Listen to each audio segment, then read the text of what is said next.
Class के बाद आज की क्लास हम इस बारे में बात करने वाले हैं कि आपके जो मैटर है, जो आपका द्रव्य है, वो सॉलिड, लिक्विड और गैस से मिलकर बना था। कल मैंने आपको बताया था कि आप किन पॉइंट्स के द्वारा इनमें कंपैरिजन कर सकते हो। आज मैं आपको ये बताऊंगा कि इनकी जो केमिकल प्रॉपर्टीज होती हैं, किस केमिकल प्रॉपर्टी के द्वारा आप विभेद कर सकते हो कि भाई ये आपका सॉलिड है, ये लिक्विड है और ये गैस है। ठीक है, आइए सारे बात करते हैं। सबसे पहले आपको दो बात ध्यान रखनी है कि आपका पहली बात ये कि आपका जो मैटर या द्रव्य है वो किस चीज से मिलकर बना हुआ है। कल मैंने आपको बताया था कि कोई भी मैटर है वो अवयवी कणों या कॉन्स्टिट्यूएंट पार्टिकल से मिलकर बना होता है। अवयवी कणों या कॉन्स्टिट्यूएंट पार्टिकल से मिलकर बना होता है। पहली बात तो ये। दूसरी बात ये कि उन कणों के बीच या उन पार्टिकल्स के बीच लगने वाला फोर्स, उन पार्टिकल्स के बीच लगने वाला फोर्स, ये दो बात अगर आप इजीली समझ गए तो आपको पूरा कॉन्सेप्ट क्लियर हो जाएगा कि इन सब में डिफरेंस क्या होता है। चलिए स्टार्ट करते हैं।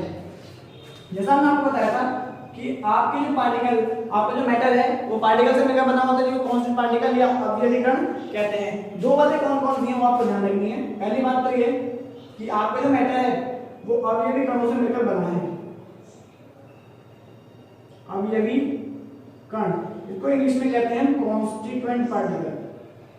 कॉन्स्टिट्यूएंट पार्टिकल,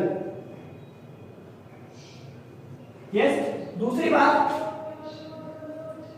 इन पार्टिकल के बीच लगने वाला फोर्स, इन पार्टिकल्स के बीच लगने वाला फोर्स। आप हमेशा ध्यान रखना, कभी भी आप अगर कोई भी मैटर आप लेते हो तो हर मैटर किसी न किसी फोर्स के द्वारा जुड़ी होती है। यस, उस फोर्स को जो अवयवी कण या कांस्टेंट पार्टिकल्स के बीच लगा होता है उसको हम कहते हैं इंटरमॉलिक्यूलर फोर्स। इंटरमॉलिक्यूलर फोर्स या फिर अंतराण्विक बल। इंटरमॉलिक्यूलर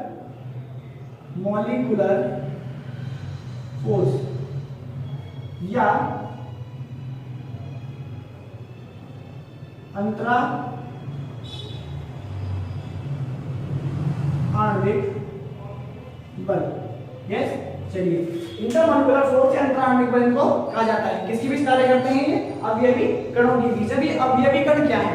अवयवी कण क्या हो सकते हैं? अवयवी कण के अंतर्गत आपके तीन प्रकार के पार्टिकल्स आते हैं। एक परमाणु, एटम, एक अणु, मॉलिक्यूल, और एक तीसरा आयन। ठीक है, इन तीनों को आप क्या कह सकते हो? अवयवी कण या कांस्टेंट पार्टिकल कह सकते हो। ये आपको पता है, मैंने आपको कल बताया भी था कि भाई एटम, मॉलिक्यूल, उससे बनते हैं कंपाउंड। इस प्रकार से आप ये स्ट्रक्चर तैयार होता है। अवयवी कण में कौन कौन से पार्टिकल्स आपके आते हैं? एक तो आता है आपका एटम,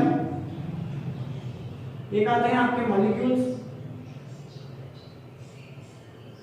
लास्ट आता है आपका आयन। यस, एटम को हिंदी में परमाणु कहा जाता है, मॉलिक्यूल्स को आप अणु कहते हैं, और आयन की हिंदी आयन ही होती है। आयोग ये बात आपको समझ में आई होगी। तो ये बात पहले हम डिस्कस कर चुके हैं कि अवयवी कण कांस्टेंट पार्टिकल कहलाते हैं, जिसमें एटम, मॉलिक्यूल और आयंस आते हैं। यस, चलिए अब इसके आगे की बात करते हैं कि इनमें इंटरमॉलिक्यूलर फोर्स का काम क्या है। इंटरमॉलिक्यूलर फोर्स का काम क्या है? ठीक है, चलिए आज इसके बारे में बात करेंगे। स्टूडेंट, जैसे कि मैंने आपको बताया कि भाई आपके अवयवी कणों इंटरमॉलिक्यूलर फोर्स के कारण जुड़े होते हैं, या आपके कांस्टेंट पार्टिकल इंटरमॉलिक्यूलर फोर्स के द्वारा जुड़े होते हैं। अभी किस प्रकार से जुड़े होते हैं ये वाली बात आपको समझिए। हमें पता है कि भाई हमारा जो मैटर है, द्रव्य है, उसकी तीन अवस्थाएं होती हैं, तीन स्टेट्स होती हैं: solid, liquid and gas. Solid, liquid and gas. अब सॉलिड, लिक्विड और गैस को हम वेरीफाई करने वाले हैं किसके द्वारा? कांस्टेंट पार्टिकल और इंटरमॉलिक्यूलर फोर्स के द्वारा। ये दो ही पॉइंट्स हैं जो आपकी पूरी फर्स्ट चैप्टर में आपके घूमेंगे। ठीक है, चलिए बात करते हैं सॉलिड में क्या होता है। सॉलिड में आपको मैंने कल 5 पॉइंट लिखवाए थे, वो तो आपकी फिजिकल नेचर थी। अब हम केमिकल नेचर पर बात करने वाले हैं। तो सॉलिड स्टेट में क्या होता है? जो आपके कांस्टेंट पार्टिकल्स हैं, कांस्टिट्यूएंट पार्टिकल्स हैं, उनके अंदर इंटरमॉलिक्यूलर फोर्स बहुत ज्यादा होता है। कांस्टेंट पार्टिकल के बीच इंटरमॉलिक्यूलर फोर्स या अवयवी कणों के बीच अंतरा आणविक बल बहुत ही ज्यादा होता है, जिस कारण आपके कांस्टेंट पार्टिकल आपस में चिपके होते हैं। उनके बीच गैप नहीं होता है या बहुत ही कम होता है, नहीं होता है या बहुत ही कम होता है। ठीक है, फॉर एग्जांपल आप देख लीजिए, यहाँ पर मान लीजिए आपके पास एक पार्टिकल ये है, दूसरा पार्टिकल ये है, तीसरा पार्टिकल ये है, चौथा पार्टिकल ये है, इसी प्रकार से यहाँ पे भी ये है। आप देख पा रहे होंगे इनके बीच घूमने के लिए स्वतंत्रता है ही नहीं, क्योंकि इनके बीच आईएमएफ, इंटरमॉलिक्यूलर फोर्स को शॉर्ट में पढ़ते हैं आईएमएफ, इंटरमॉलिक्यूलर फोर्स या अंतरा आणविक बल बहुत ही ज्यादा होता है, हाईएस्ट होता है, जिस कारण ये आपस में चिपके हुए होते हैं। आपस में चिपके हुए होने के कारण कैसा बन जाता है, ये सॉलिड बन जाता है, क्योंकि इनके बीच फ्री घूमने की मूव करने के लिए स्पेस बचा ही नहीं है। आप डायग्राम में देख सकते हो, आपको नॉर्मल समझ में आएगा कि ठोस ये सॉलिड किस प्रकार का होता है।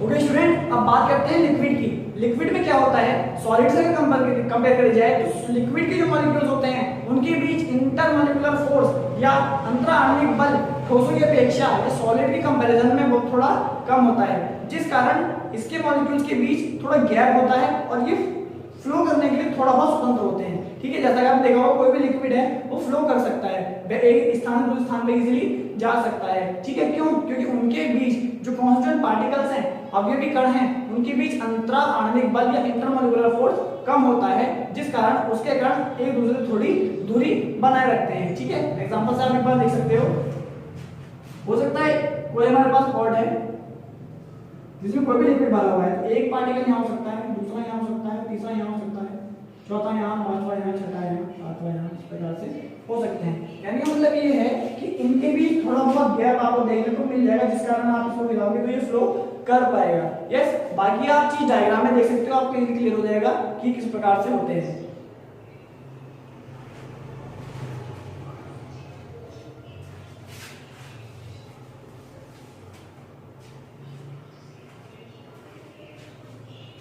ओके स्टूडेंट्स, आई होप आपको ये वाली बात समझ में आ गई होगी। अब बात करते हैं हम गैस की। गैस एकमात्र ऐसा हमारा मॉलिक्यूल से मिलकर बना होता है जो फ्री है, फ्रीली मूव कर सकता है। कल मैंने आपको बताया भी था कि गैस अपने आप में फ्री होती है, कहीं भी रह सकते हैं, कोई डाउट नहीं होता है। इसी के साथ गैस के मॉलिक्यूल्स भी आपस में फ्री होते हैं, उनमें इंट्रामॉलिक्यूलर फोर्स या इंटरमॉलिक्यूलर फोर्स या अंतरा आणविक बल नहीं होता है, उसका एक पार्टिकल यहाँ होगा, दूसरा पता नहीं कहाँ होगा। ठीक है, इसलिए गैसेस को फ्री रखा गया है। आप देख सकते हो, मान लीजिए कोई आपके पास एक पॉट है, तो अगर एक पार्टिकल यहाँ है, दूसरा यहाँ होगा, एक यहाँ होगा, एक यहाँ होगा, इनकी भी आप देख पा रहे हो गैप कितना ज्यादा है। इस कारण हमारी जो गैसेस होती हैं उनके अंदर इंटरमॉलिक्यूलर फोर्स कम होने के कारण उनके अवयवी कण या कांस्टेंट पार्टिकल बहुत दूर होते हैं। इस पर आप समझ पाओगे कि सॉलिड